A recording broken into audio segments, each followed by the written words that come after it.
कठोपनिषद में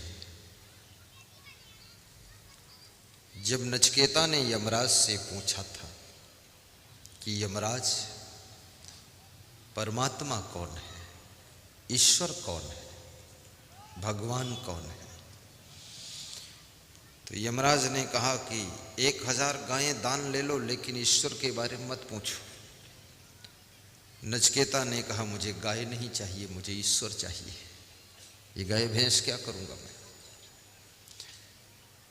नचिकेता की बात सुनकर यमराज मजबूर हो गए।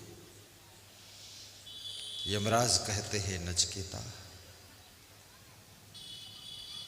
एनम रूपम रसम गंधम शब्दान स्पर्शाच मैथुनान एतेनेव बीजानात किमत्र परिशिष्यते यतत वै तत्।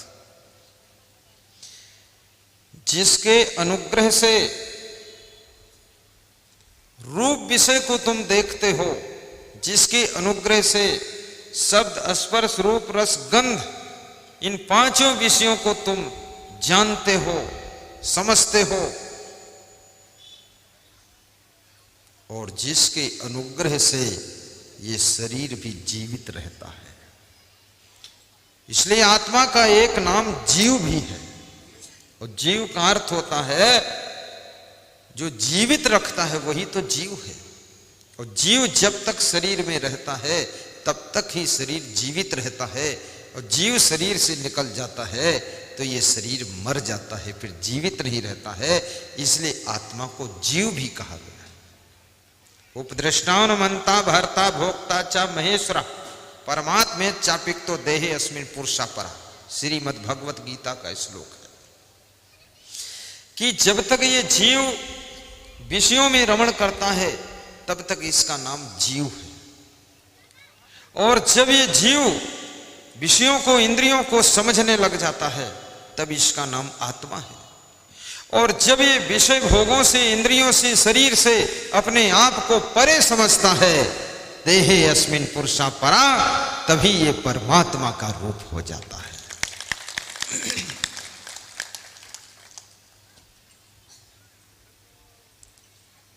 जिसके अनुग्रह से एतेनेव बीजानात, जिसके अनुग्रह से सबको तुम जानते हो, मानते हो, ये वही है परमात्मा। नचिकेता, जिसके संबंध में तुमने पूछा है। तो नचिकेता ने कहा ये रहता कहां है। अंगुष्ठ मात्रः पुरुषः मध्यः आत्मनि तिष्ठति ईशानो भूत भविष्य न ततो विजगुप्सते यतत वै तत्। कठोपनिषद का ये मंत्र है कि जो अंगुष्ठ मात्र का स्थान हृदय स्थान है, वहां पर ये पुरुष चेतन आत्मा निवास करता है। और जिसको इस आत्मा का बोध हो जाता है वो सभी से प्रेम करता है, किसी से ईर्ष्या और घृणा नहीं करता है। जिसके अंदर प्रेम का सागर लहराता है तो समझ लो उसको आत्मा का बोध हो गया है। आत्मा में परमात्मा, ये वही है परमात्मा जिसके संबंध में तुमने पूछा है। ये हृदय स्थान में निवास करता है। ईश्वरा सर्वभूता नाम हृदय से अर्जुन तिष्ठति। ईश्वर समस्त भूत प्राणियों के हृदय में निवास करता है। तुम जो ये मंदिरों में ढूंढते हो भगवान को, वहां भगवान का प्रतीकात्मक मूर्ति है। वो तुमको समझाया जाता है इस तरह के भगवान थे, बाकी वास्तव में भगवान मोह को कहाँ ढूंढो बंदे, मैं तो तेरे पास में। ना मंदिर में, ना मस्जिद में, ना काबे कैलाश में, खोजी होए तुरंत मिल जाऊं एक पल की तलाश में। कहीं कबीर सुनो हो संतो सब सांसों की सांस में, मोह को कहाँ ढूंढो बंदे, मैं तो तेरे पास में, तुम्हारे पास हूं। अब सवाल ये खड़ा हो गया, पास में है तो दिखता क्यों नहीं है, पास में है तो मिलता क्यों नहीं है। आपसे कहा जाए कि अपने दाहिने हाथ से दाहिने हाथ को छुओ, तो कैसे छुओगे। अपनी आंख से आंख को देखो, तो अपनी आंख से अपनी आंख कैसे देखोगे तुम? अपनी आंख से तुम दूसरे की आंख देख सकते हो, लेकिन अपनी आंख कैसे देखो? क्योंकि आंख खुद ही सबको देखती हो, खुद को नहीं देखती। शीशा में तुम उसका फोटो देख सकते हो, ऐसे ही तुम आत्मा को छू नहीं सकते हो, क्योंकि वो तुम ही हो। तुम को कैसे छुओगे? तुम उससे अलग नहीं।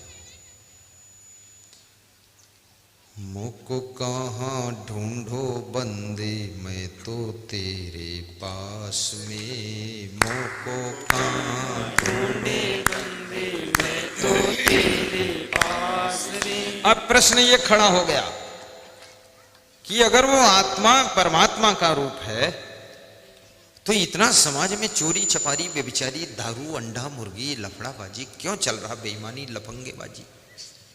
वो अंदर बैठा क्या कर रहा है चुपचाप? उसको कुछ तो ब्रेक लगाना चाहिए। ये भी प्रश्न खड़ा होता। परंतु याद रखना, वो आत्मा अंदर बैठा है, लेकिन जो लोग मन के प्रभाव में जिंदगी जीते हैं, इंद्रियों के प्रभाव में जिंदगी जीते हैं, वे लोग ही गलतियां करते हैं। जो आत्म विवेक के प्रभाव में जिंदगी जीते हैं, वे कभी गलतियां नहीं करते हैं। और गलती, एक बार गलती करो तो उस गलती को भूल कहते हैं, और बार बार गलती करो तो गलती फिर अपराध बन जाती है, और अपराध का फल भोगना पड़ता है। इसलिए बार बार गलती भी मत करो। गलतियां तुम्हारे बुद्धि बल को, मनोबल को, आत्म बल को घटाती है। साहिब बंदगी साहिब, अगर गलती रुलाती है तो राहें भी दिखाती है। अगर गलती रुलाती है तो राहें भी दिखाती है। मनुष्य गलती का पुतला है, अक्सर हो ही जाती है। मनुष्य गलती का पुतला है, अक्सर हो ही जाती है। जो गलती को सुधारे उसे इंसान कहते हैं। जो गलती को सुधारे उसे इंसान कहते हैं। पराया दर्द अपनाए उसे भगवान कहते हैं। पराया दर्द अपनाए उसे भगवान कहते हैं। बोलिए सद्गुरु भगवान।